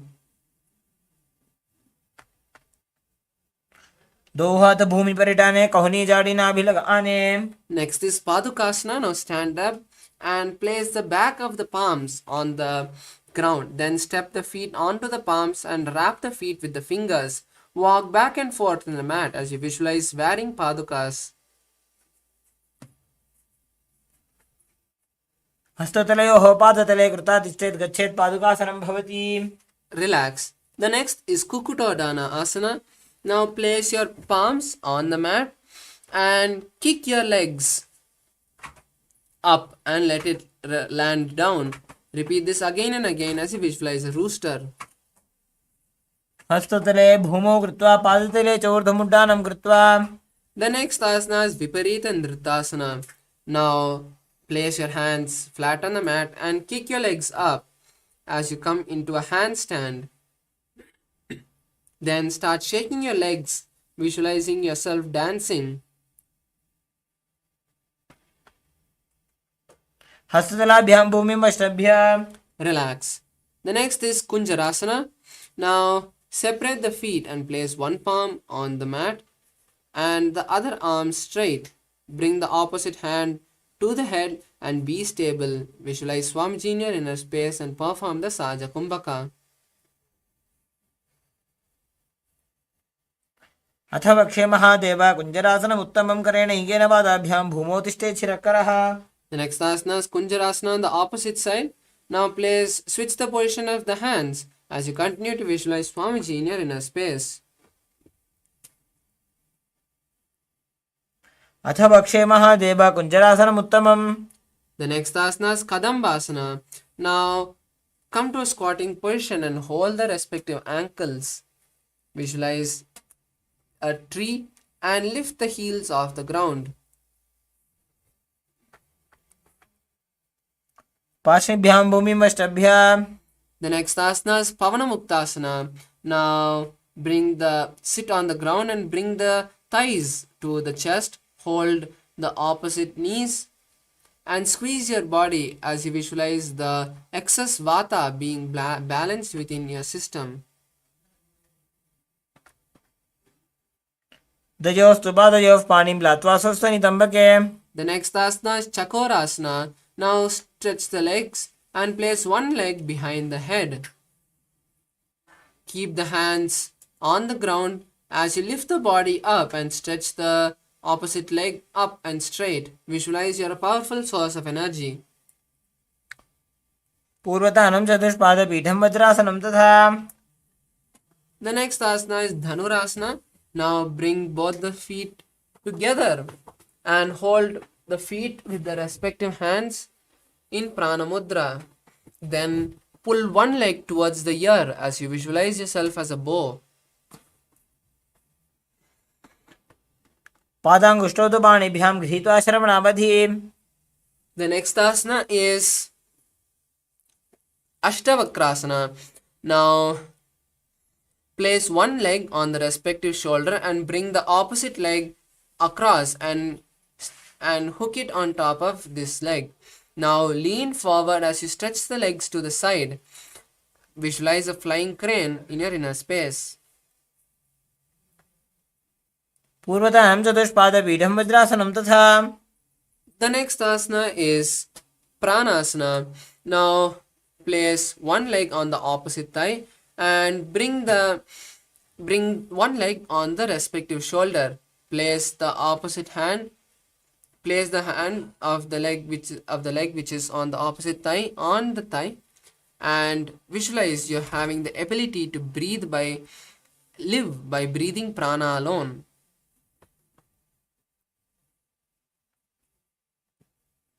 पादाङ्गुष्ठौ तु पाणिभ्यां गृहीत्वा श्रवणावधि.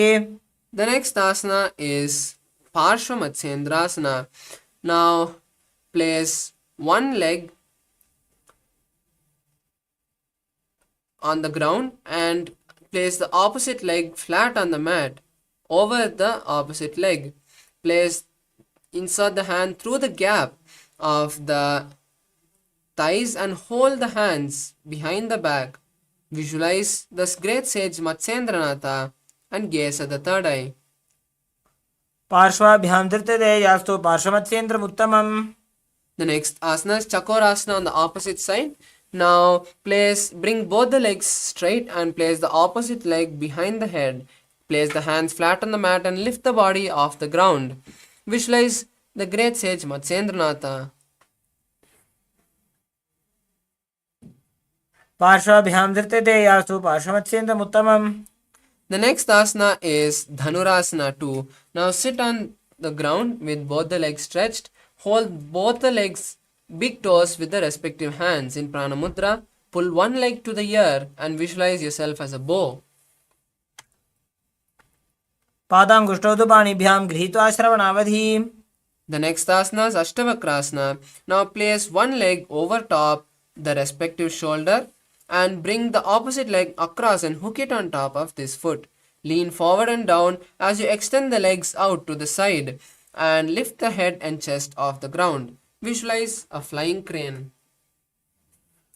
वासिष्ठमथकौण्डिन्यमूर्धकुक्कुटमेव च.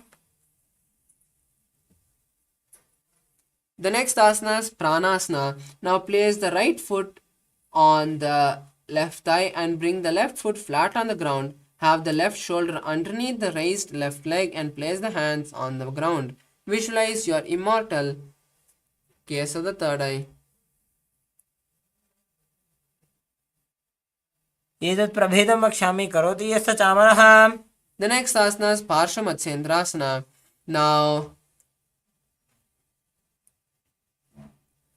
Now place one foot at the root of the opposite thigh and then place the opposite leg by the side of the opposite leg of the other leg. Hold both the hands and twist the body remaining steady. Visualize the great sage Matsyendranatha and gaze at the third eye. पार्श्वाभ्यां धृत्यते यास्तु पार्श्वमत्स्येन्द्रमुत्तमम्. The next asana is Ardhapachimatanasana. Now stretch both the legs and bring one leg to the perineum. Hold the stretched leg with both the hands and place the forehead on the knee. Visualize Swamiji in your inner space. एकं पादं प्रसार्य एकं पादस्य पार्श्वनासीमि सम्पीड्य. The next asana is Kraunchasana. Now place the ankle outside of the hip and hold on to the leg which is stretched. Raise the leg towards the forehead, keeping the knee straight and place the forehead on the knee. Visualize a crane.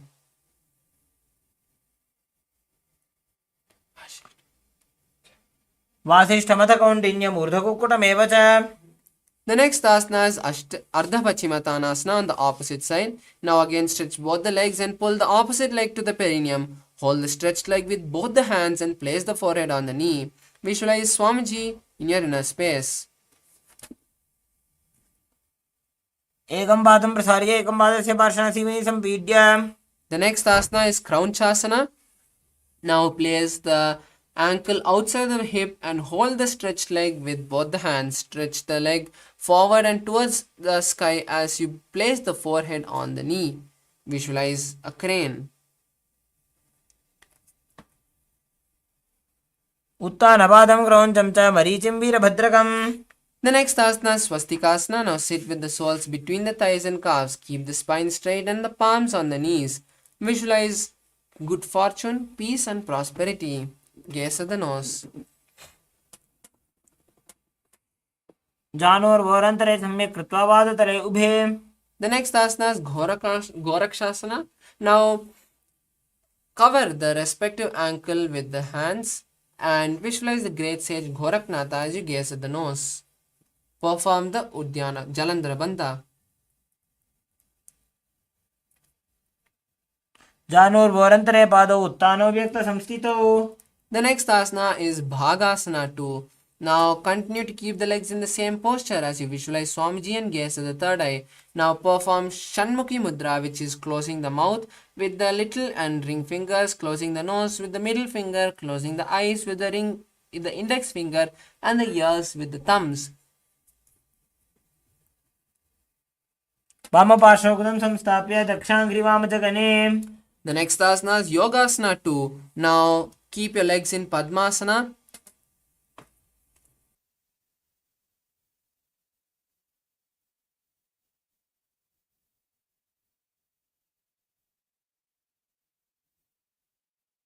The next asana is Yogasana. Now place the feet on top of the opposite thighs in Padmasana. Place the back of the palms by the side on the mat. Visualize Swamiji and gaze at the nose as you start performing Kakachanchukumbhaka, which is inhaling through the mouth and keeping the tongue folded inside the mouth. Then exhale through the nose. उत्तानो चरणो कृत्वा संस्थाप्योपरि जानुनोः. The next asana is Urdhva Kukutasana. Now from Padmasana, place the palms flat on the mat beside the body. Press the hands into the mat and lift the body off the ground. Visualize yourself as a rooster. वासिष्ठमतकौण्डिन्यम् ऊर्ध्वकुक्कुटमेव च. The next asana is Siddhaharatilyasana. Now insert the hand through the gaps of the thighs and calves and don't lift the body. Maintain the body in the seated posture as you visualize Swamiji and gaze at the nose.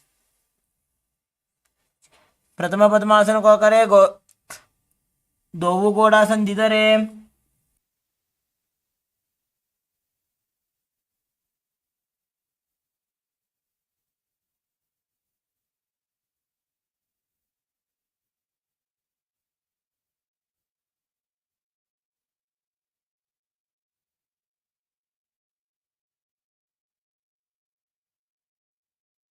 Next asana is Hamsasana. Now lift the body off the ground with the hands inside between the thighs and calves and visualize a beautiful swan. Gaze at the nose. Kukkutasana स्थित्वा स्कन्दपर्यन्तं ऊरूनि नीत्वा. The next asana is Karmukasana. Now keeping your hands inside the gap of the thighs and calves, lift your body forward, placing the forehead on the ground and stretch the hands backwards, interlacing it behind the back. Visualize you are the bow of Lord Shiva.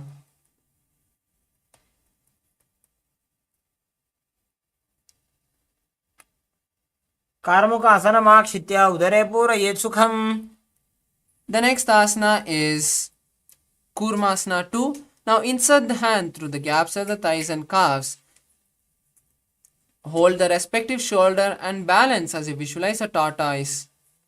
By जंग परितशपावा दाई जंग परिबाई ल्यावा. The next asana is Granthi Bedasana. Continue to maintain the same posture as you tuck your chin to the chest in Jalandhara Bandha. Visualize Paramashivam and gaze at the nose. अथ पक्षे नीलकण्ठः ग्रन्थिभेदासनं शुभम्.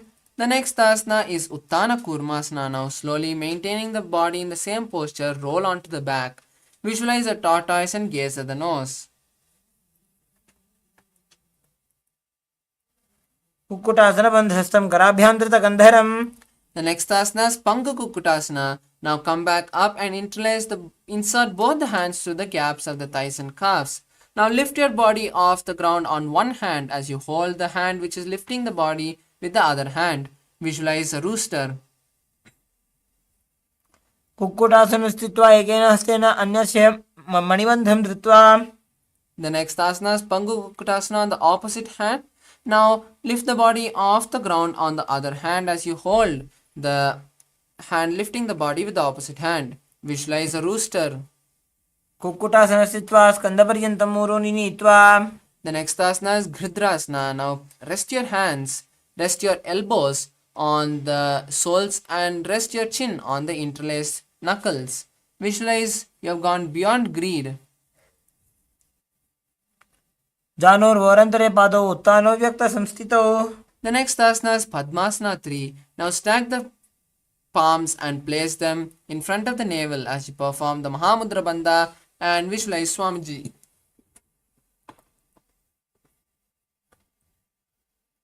उत्तानो चरणो विधाय विधिवत् शक्ति स्थितो योगिरात्.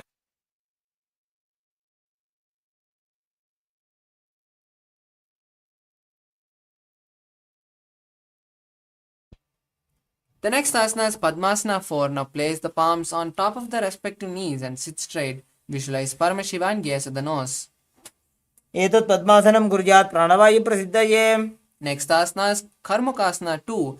Now from Padmasana, place the right hand, the left hand on the left leg, left knee, and hold the left toes with the right hand. Rotate the left toe and then place the right hand on the right knee. Then hold the right leg toe with the left hand and rotate it. Visualize Paramashiva, that you are Paramashiva's bow. अथान्यासनमावक्षे योगपूरकरक्षणात्. The next asana is Karmukasana 3. Now cross the hands behind the back and hold on to the respective leg. Visualize a bow and perform the Mahamudra Bandha. कार्मुकासनमाक्षित्य उदरे पूरयेत् सुखम्. The next asana is Dhridasana. Now maintain the Karmukasana as you release the Mahamudra Bandha and gaze at the third eye. ऊरुभ्याम् उपरि स्थाप्य पादयुग्मं प्रयत्नतः. The next asana is Nagrasana. Now try to hold on to the legs. If you can't hold on, just lie down with the hands crossed behind the back. Visualize a snake.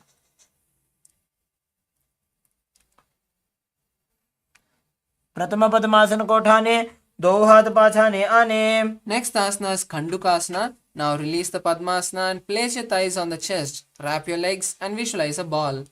वेत्रासने स्थित्वा हस्तपादान् निष्कुष्य. Next asana is Urdhva Pavanasana. Now interlace the hands behind the head, keeping the feet flat on the mat with the knees up. Visualize Swamiji and gaze at the nose.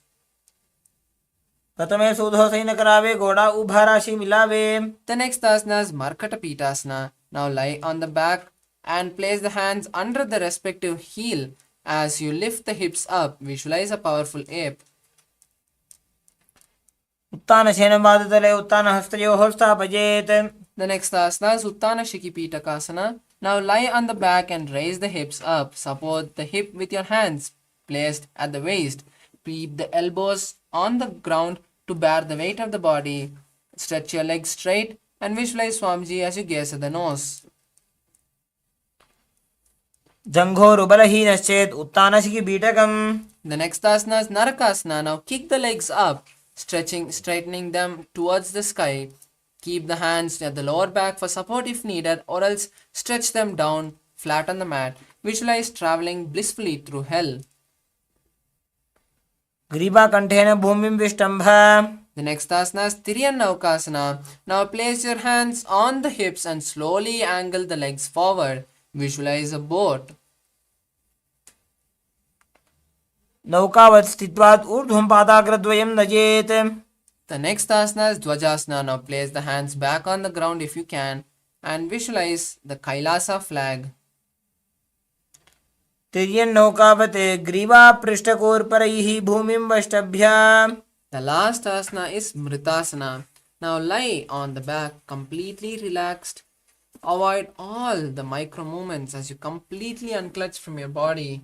Place the hands by your side and intensely visualize Swamiji in your inner space.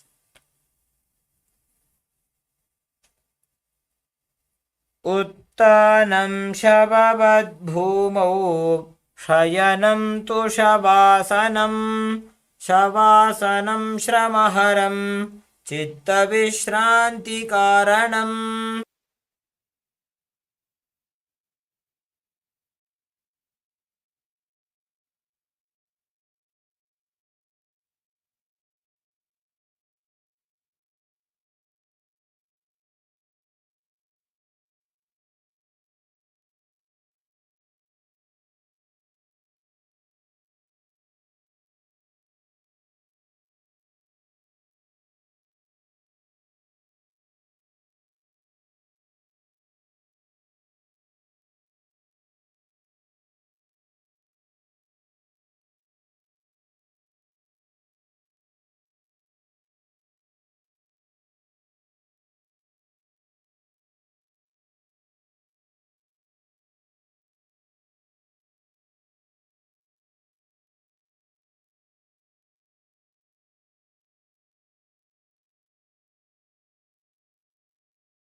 Now, slowly come back to your body.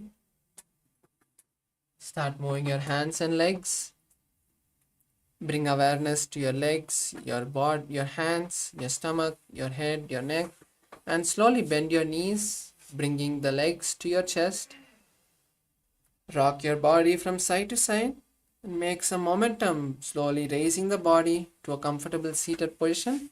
We have beautifully finished the 308 asana sequence, which has been revealed by Paramashiva itself in the form of our beloved Supreme Pontiff of Hinduism, our beloved Swamiji. Next, we have to do one more thing, which is the power manifestation. As we perform the yoga, our body gets intensely charged with the Kundalini energy and the prana. And to make it useful in our life, the best thing that we can do is manifest powers. Because only when we manifest powers, we are actually using this intense Kundalini awakening and the prana which is inside us to do something in our life. Now, after this power manifestation, after this yoga, we'll be having the power manifestation session where we'll be manifesting the power of third eye. So immediately after we chant the Purna Mantra, keep a eye band and a few papers ready next to you, or your device ready next to you, so that you can see and write down what you see. And after the power manifestation, you can get refreshed for the next sessions. So now we'll finish with the Purna Mantra first, and after that we can disperse to get dressed or to change and refresh ourselves for the next sessions. So now let's all sit straight with our head, neck and spine in a straight line. Bring your hands to the heart center in Namaskar Mudra. Visualize Swamiji and take a deep breath as we chant the Purna Mantra. Om Purnamadav Purnamidam Purnat Purnamudachyate Purnasya Purnamadaya Purnamevavashishyate.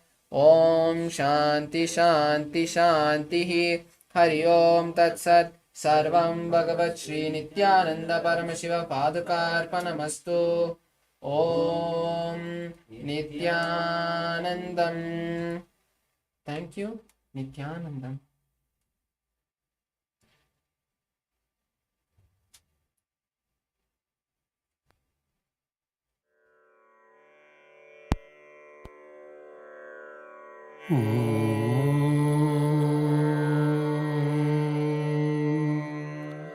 गं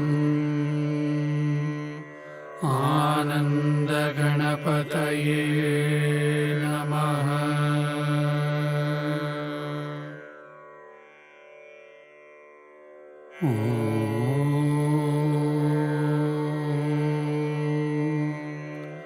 गं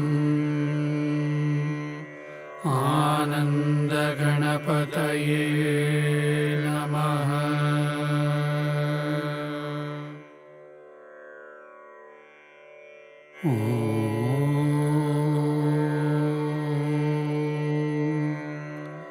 गं आनन्दगणपतये नमः।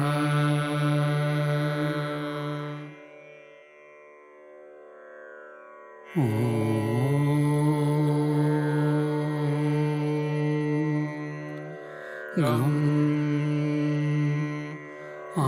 आनन्दगणपतये नमः।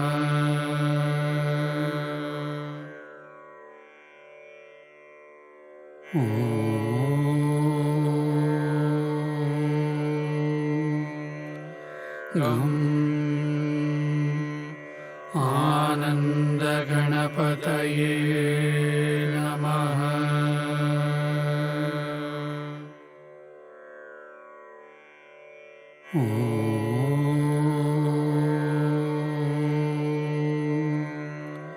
गं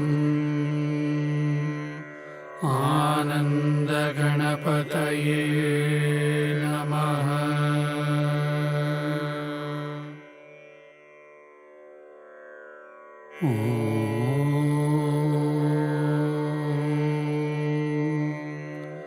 गं आनन्दगणपतये नमः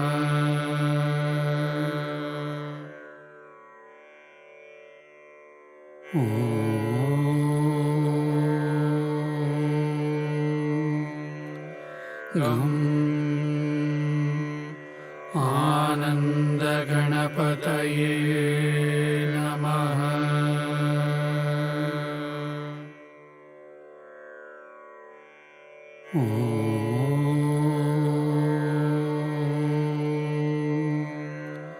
गं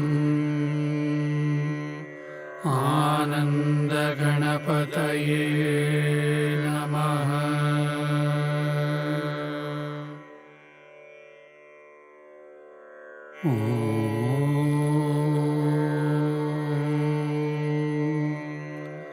गं आनन्दगणपतये नमः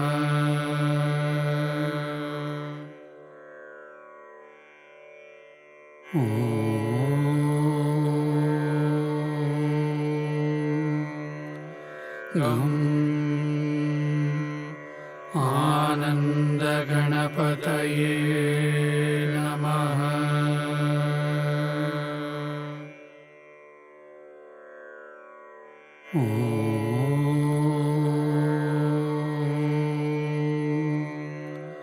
गं आनन्दगणपतये नमः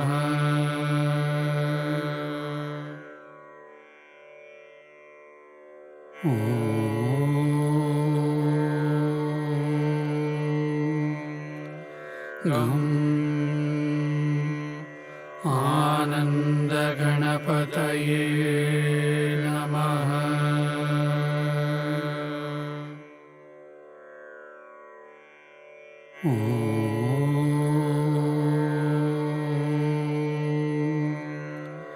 गं आनन्दगणपतये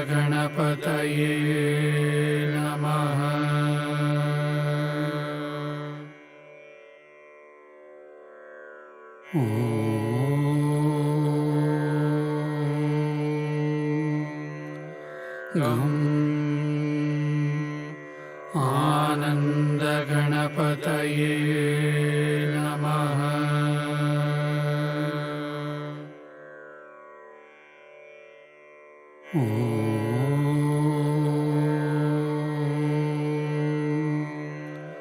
गं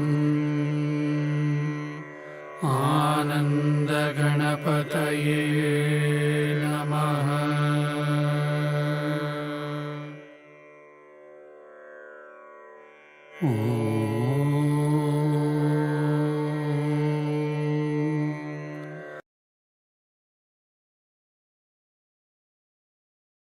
गं आनन्दगणपतये नमः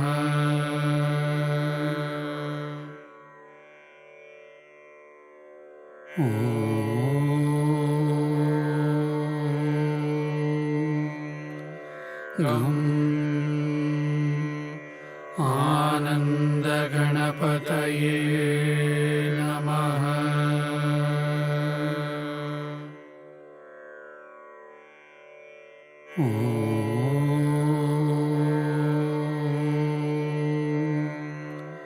गं आनन्दगणपतये नमः